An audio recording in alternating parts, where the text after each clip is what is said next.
Varicose వ్యాధితో బాధపడుతున్నారంట. తక్కువ ఖర్చుతో ట్రీట్మెంట్ కావాలి అనుకుంటే ఎవిస్ హాస్పిటల్ని సంప్రదించండి. నమస్తే అమ్మా. నమస్తే అమ్మా. అమ్మ, కొబ్బరికాయ దేవుడి దగ్గర ఎందుకు కొట్టాలి? ఉమ్. ఎప్పుడు కొట్టాలి? ఎలా కొట్టాలి? కొబ్బరికాయ పాడైపోతే ఇది, కొబ్బరికాయ ఇలా పగిలితే అది అని చెప్తూ ఉంటారు కదా, అదంతా మన నమ్మకమా? అమ్మ, కొబ్బరికాయ అన్నది దేవుడి దగ్గర ఎందుకు కొడతారంటే పూర్ణ ఫలంగా చెప్తారు. అది దక్షిణ దేశంలోనే, ఉత్తర దేశంలో కొబ్బరికాయలు ఉండవు వాళ్ళకి. మనకే అది చాలా పట్టింపు. ఇక్కడ మనకి కొబ్బరి బాగా దొరికే కొబ్బరి చెట్లు ఉంటాయి, కొబ్బరి తోటలు ఉంటాయి, మనకు దొరుకుతాయి, కొబ్బరికాయ కొడతాం.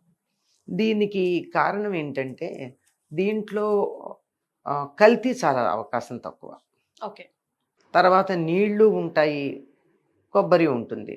కొన్ని సందర్భాల్లో ఎక్కడికన్నా పెడితే దేవుడికి కనీసం నైవేద్యం పెట్టడానికి నీళ్లు కావాలి కదా. నీళ్లు లేవు ఎట్లా అనుకుంటే కొబ్బరికాయ కొడతాం అనుకో, ఆ నీళ్లతోనే ఆయనకి నైవేద్యం పెట్టేసేయచ్చు. నీళ్లు కూడా ఉంటాయి. తర్వాత దాన్ని పూర్ణ ఫలం అంటారు. పూర్ణ ఫలం అంటే చాలామంది ఏంటంటే నిండుగా ఉంటుంది, బాగుంటుంది అందువల్ల అని. ఆరోగ్య దృష్ట్యా కనుక చూసినట్టయితే రోజుకు ఒక కొబ్బరికాయ, దాంట్లో ఉన్న కొబ్బరి నీళ్లు తాగి కొబ్బరికాయ తింటే ఇంకా అసలు వేరే ఆహారం తినాల్సిన అవసరం లేదు. అంత పరిపూర్ణమైనటువంటి పోషకాలు ఉంటాయి కొబ్బరిలో. సూర్యోపాసకుడు ఒక ఆయన మా చిన్నతనంలో తెలుసు. ఆయన అసలు ఎక్కడ ఏం తినేవాడు కాదు, రోజుకో కొబ్బరికాయ తప్ప. ఎక్కడికి వెళ్ళినా భుజాన కొబ్బరికాయల మూట వేసుకెళ్ళిపోయేవాడు. పైగా పొద్దునొట్టి సాయంకాలం ఒకటి కొబ్బరికాయలు కొట్టుకుని ఆ నీళ్లు దాకా కొబ్బరి తినేవాడు అయిపోయేది. అంత పరిపూర్ణమైనటువంటి, ఇప్పుడు ఎలక్ట్రోలైట్స్ అంటామే, ఎలక్ట్రోలైట్స్ ఫుల్లీ కొబ్బరి నీళ్లలో ఉన్నవే కదా. అవి కావలసినటువంటి ఖనిజ లవణాలు మొదలైన ఇస్తాయి, మిగిలిన పదార్థాలు కొబ్బరి ఇస్తుంది. అందువల్ల ఒక కొబ్బరికాయ నివేదన చేస్తే పూర్తిగా పోషక విలువలతో ఉన్న ఆహారం పెట్టినటువంటి ఫలం వస్తుంది. అది ఒకటి. ఇంకా దానికి అనేక రకాలైనటువంటి వివరాలు మనం చెప్పుకుంటాం. పైన పీచు ఉంటుంది, లోపల టెంక ఉంటుంది, ఆ లోపల కొబ్బరి ఉంటుంది, ఆ లోపల నీళ్లు ఉంటాయి, ఇంత కదా. ఎందుకు కొబ్బరికాయ కొట్టమన్నారు? దేవుడి దగ్గర కొబ్బరికాయ కొట్టడం. మామూలుగా అయితే ఇప్పుడు అరటిపండు ఉంది, కొట్టం కదా. ఇంకా దేన్ని అట్లా కొట్టే పని లేదు. ఇక్కడ కొట్టడానికి ఏమిటి అంటే, ఆ కొబ్బరికాయ లోపల ఉన్న కొబ్బరి కానీ నీళ్లు కానీ కావాలంటే పైన పెంకు పగలాలి. ఆ పెంకే అహంకారం. నీ అహంకారాన్ని నువ్వు పగలగొట్టుకుని లోపల ఉన్నటువంటి నీ హృదయాన్నో నీ భావాలనో భగవంతుడికి సమర్పించుకోవాలి అన్నదానికి సంకేతంగా ఆ కొబ్బరికాయకి టెంక ఉంటుంది.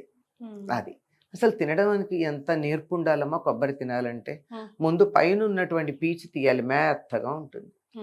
అంటే లోపల ఉండే అహంకారానికి పైన అనేక రకాలైన ఇమోషన్స్ కవర్ చేస్తూ ఉంటాయి దాన్ని భద్రంగా. అది అహంకారం తెలియని కూడా తెలియదు, ముట్టుకుంటే మెత్తగానే తగులుతుంది. కొబ్బరి బొండం అంత కష్టంగా ఏమి ఉండదు కదమ్మా, కాయ తగిలినంత గట్టిగా ఏమి ఉండదుగా. అంచేతన మన భావాలు, మన తెలివితేటలు, మన చదువులు ఇవన్నీ మన అహంకారాన్ని చాలా భద్రంగా జాగ్రత్త పడతాయి. నాకు అహంకారం లేదండి అంటాం. అస్సలండి వాళ్ళకుంది కానీ నాకు లేదు, చాలదా ఇంతకన్నా గొప్ప అహంకారం? అదే కదా. ఇలా చెప్పుకుంటూ పోతే అహంకారం అనేటటువంటిది ఎన్ని రకాలుగా ఉంటుందో దాన్ని ఈ పైన కొబ్బరి పీచుందే ఇది రక్షిస్తోంది. ఇది ఈ భావాలన్నీ నేను చెప్పిన, నాకు అహంకారం లేదండి, వాళ్ళకు ఉందండి, ఇదండి ఇదంతా ఈ కొబ్బరి పీచులాగా పైన చాలా జాగ్రత్తగా ఆ లోపల ఉన్న అహంకారాన్ని భద్రపరుస్తూ ఉంటుంది.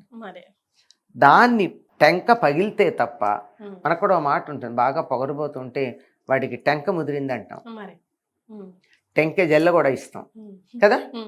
ఇలాంటివన్నీ ఏమిటంటే ఇక్కడ ఉండేటట్టు అహంకారానికి సంకేతంగానే ఈ స్కల్ గురించి చెప్తే, దాన్ని బ్రేక్ చేస్తే తప్ప లోపల ఉన్నటువంటి గుజ్జు మనకు రాదు.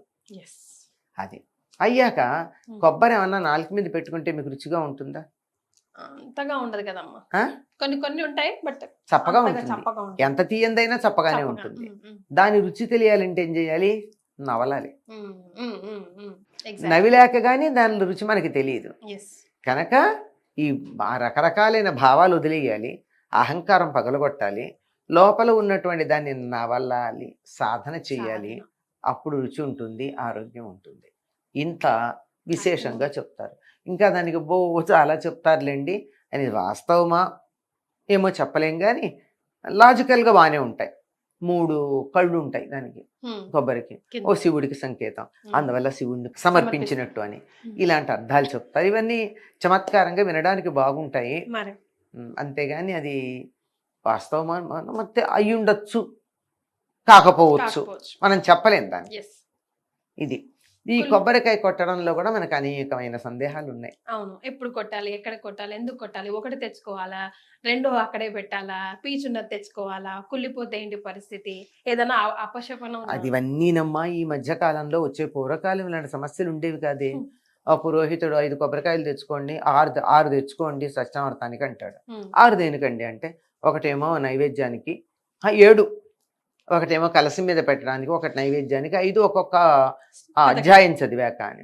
అంతే, ఆయన చెప్పాడు, మనం తెచ్చాం.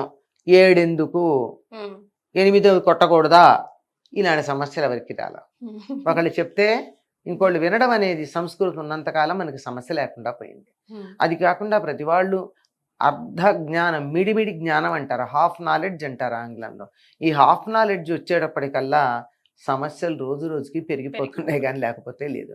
హాయిగా దేవుడి దగ్గర కొబ్బరికాయ కొట్టమంటే ఒక కొబ్బరికాయ కొడదాం. ఏదో మొక్కుకుంటారు, అది కొడతా, 10 కొడతాను, అది కొడతాను. ఇవి మొక్కుకుంటే అది నీ ఇష్టం. దానికి ఎవరికి ఒక లెక్క ఏం, శాస్త్రం ఏం లేదు మొక్కుకి. నువ్వు మొక్కుకున్నావు, నువ్వు చేసుకో, అయిపోయింది. కనుక ఒక్క కొబ్బరికాయే సాధారణంగా మనం కొడతాం. ఏదో వ్రతంలో మాత్రం ప్రతి అధ్యాయానికి కొట్టమంటారు. అదే గృహప్రవేశాలకి అయితే ప్రతి తలుపు ద్వారం దగ్గర కొట్టమంటారు. అలా ప్రత్యేక సందర్భాల్లో ప్రత్యేక పరిస్థితుల్లో ఆ సంఖ్యలు ఎట్లా ఉన్నా మామూలుగా అయితే అట్లాంటివి ఏం లేవు. కనుక ఒక కొబ్బరికాయ కొట్టచ్చు. ఎట్లా కొట్టాలని కూడా చాలా మందికి సందేహం. దాని పిలక ఉండాలి, పిలక లేకుండా కొట్టడానికి వీల్లేదు. ఓకే, బాగా తీసేస్తాం పీచంతా అని పిలక లేకుండా చేస్తే గుండుగా ఉంటే అది పనికిరాదు. పిలక ఉన్నటువంటి కొబ్బరికాయని కొట్టి అక్కడ పెట్టి నైవేద్యం అప్పుడు పిలక తీసేయాలి. పిలక తీయకుండా కొబ్బరికాయ నివేదన చేయాలి. కొట్టే సమయానికి పిలక ఉండాలి, నైవేద్యం పెట్టే సమయానికి పిలక ఉండకూడదు. తర్వాత ఇంకొకటి, చాలా మంది చేసే పని, కొబ్బరికాయ కొట్టంగానే చెక్కలకు అటు ఇటు కుంకుమ పెడతారు. అవసరం లేదు, పెట్టకూడదు కూడా, గట్టిగా చెప్పాలంటే పెట్టకూడదు. మనం బలిచ్చామా, బలిస్తే అలా పెట్టాలి. బలికి కదా పైగా కొబ్బరికాయకి పసుపు రాచి కొబ్బరికాయకి బొట్లు పెట్టి కొడతారు. అవన్నీ అవసరం లేదు. బలి పశువుకైతే కదా పని చేస్తాం, మనం ఇవి చేయట్లేదు కదా, అవసరం లేదు. హాయిగా నివేదన పెట్టండి, తొక్క దాన్ని పిలక తీసేయండి, నివేదన చేసేయండి. అంతేగాని దానికి ఇవన్నీ చేయాల్సిన పని లేదు. సో ఎస్, మనమంతా కొబ్బరికాయని కొడతాం, కానీ దాన్ని ఎప్పుడు, ఎందుకు, ఎలా, అసలు అనేకమైన కమెంట్స్ లో చాలా మంది ఇప్పుడు కూడా మన ఈ వీడియో కింద కూడా మళ్ళీ ఏదో ఒక ప్రశ్న తప్పనిసరిగా అడుగుతారు. అది పిలక వైపు పట్టుకోవాలా, తోక వైపు పట్టుకోవాలా, అది కూడా. అసలు కుళ్ళిపోతే ఏంటి పరిస్థితి, దాని బాగా అనుమానం అమ్మా. కొబ్బరికాయ కుళ్ళిపోయిందంటే మొహాలన్నీ చిత్ర విచిత్రంగా మారిపోతూ ఉంటాయి. ఇక్కడ ఏమైనా ఏమిటంటే, కుళ్ళిపోయిందంటే దేనికి సంకేతం తెలుసా? కొబ్బరికాయ సెలెక్ట్ చేయడం చేత కాదని. అంతే, అంతకన్నా ఇంకేం లేదు. పువ్వు వస్తే కొబ్బరికాయని ఇలా అని చూసినట్టయితే దాన్ని బట్టి కుళ్ళిందో లేదో తెలుస్తుంది కదా, నీళ్లు కదిలిన దాన్ని బట్టి. నువ్వు చూడకుండా తెచ్చావు, అజాగ్రత్త పరుడివి, నీకు చేత కాలేదు, అంతవరకే లెక్క తప్ప దానికి మళ్ళీ విశేషం ఏం లేదు. అయితే తెలంగాణ ప్రాంతంలో మాత్రం కొబ్బరికాయ కుళ్ళిపోతే అది శుభం అనుకుంటారు, చాలా శుభంటాం. కొన్ని ప్రాంతాల వాళ్ళు అశుభం అనుకుంటారు. దీన్ని బట్టి అర్థమైందిగా ప్రాంతీయ భేదమే తప్ప శాస్త్రం ఏం లేదని. పువ్వు వచ్చిందనుకోండి, చాలా మంది ఏమనుకుంటారంటే, పువ్వు వచ్చిందంటే ఆల్రెడీ మొక్క రావడానికి సిద్ధంగా ఉన్నది అంటే మనం చేసేటటువంటి పని ఫలితం వస్తుంది అని, పువ్వు వస్తే శుభం అనుకుంటారు. నమ్మకం, ఏదైనా నమ్మకం మీద ఆధారపడి ఉంది. ఇవి నమ్మకాలే, సైన్స్ అయితే కాదమ్మా. అయితే కొబ్బరికాయ కొట్టడం అన్నది పైన ఈనె మీద కొడతారు. ఇప్పుడు ఇలా 3 భాగాలు ఉంటుంది కదా, 3 ఈనెలు ఉంటాయి. ఆ ఈనెల్లో ప్రముఖంగా ప్రామినెంట్ గా ఉన్నటువంటి ఈనె ఉందే, దాని మీద కొట్టినట్టయితే ఒక్క దెబ్బకు పగులుతుంది కొబ్బరికాయ, 2 పీసెస్ అవుతుంది. లేకపోయినట్టయితే మధ్యలో కనుక కొట్టినట్టయితే చాలా బ్రేక్స్ గా వస్తుంది. చాలా సంతోషం అమ్మా, ధన్యవాదాలు.